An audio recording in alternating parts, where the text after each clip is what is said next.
What's up, guys? It's Alexander. Sorry for taking it off like last week. It just was a little busy. And today I'm doing a review on a series some of you probably never heard of. And one that I'm like a little on the fence about. And it's an older series, definitely. So part of the reason why it's called King of Hell. And it's actually a manhwa from Korea. And as far as I know, one of the first ones that I ever read. From Tokyopop. Now, let's just get into it. The plot is pretty, a little simple. It's about the main character on the front right there. His name is Maje. I think that's how you pronounce it. And he's an human, but he's a dead human who's currently works for the King Hell as an envoy for, dead people to guide them to the afterlife. And he also kind of like doubles also as like a, um, what's the word I'm looking for? Uh, their enforcer and taking care of like evil spirits and things like that that leave the afterlife to wreak havoc on the living world. And it gets a little bit more into that too, like other stuff, a bit more plotty as it goes on.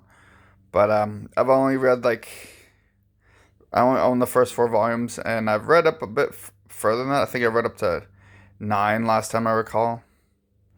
But that was a long time ago, so I honestly don't remember how far it goes on. I know there's a tournament that goes on later on, and that's about it.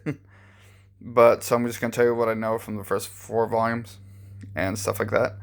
But first, the art I think is actually pretty nice. Like it's pretty detailed at times. Looks pretty freaking cool, and the character does, like how it's all like looks at times.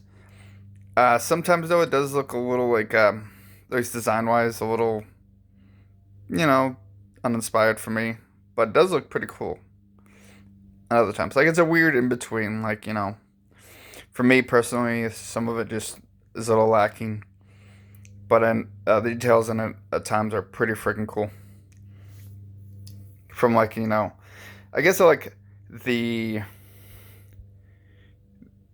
what's the word like the style at times, but not quite the art. I think that's the best way I can put it. And Yeah.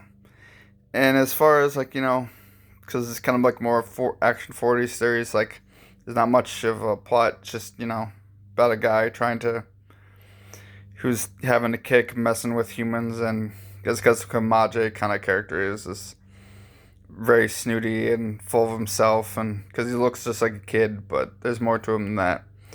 Even though he can kick major ass, and he's all full of himself and cocky, and likes to make get his kicks making fun of some people sometimes, showing off. And so at the beginning of the series, like again, like he's just guiding people and kind of like teaching them kind of like some harsh lessons at first about like life and what the regrets. So it's kind of like a life's a bitch, then you die kind of thing. And I kind of would have liked it if it would have stayed a little bit more like that, but definitely goes more of like the shonen kind of like uh, Shaman King Bleach kind of feel later on as it goes on. Uh, so it's a little like boring when it comes to that kind of stuff. A little uninspired, and it's also because it's like such an earlier series. It's a little confusing at times on how it's like adapted, like translations and things like that. And I don't know, it just didn't like I don't think it like know how well it did, but for me it just didn't ring out too much. So in all, it's a pretty okay plot, decent slash art style at times. A little jank because of its time frame, but I think it's actually pretty notable. That's one of the first manhwa that I ever encountered. I mean, this came back in like 2001, so that's pretty neat. All right, that's all I really gotta say about this one. Talk to you guys next time. Bye.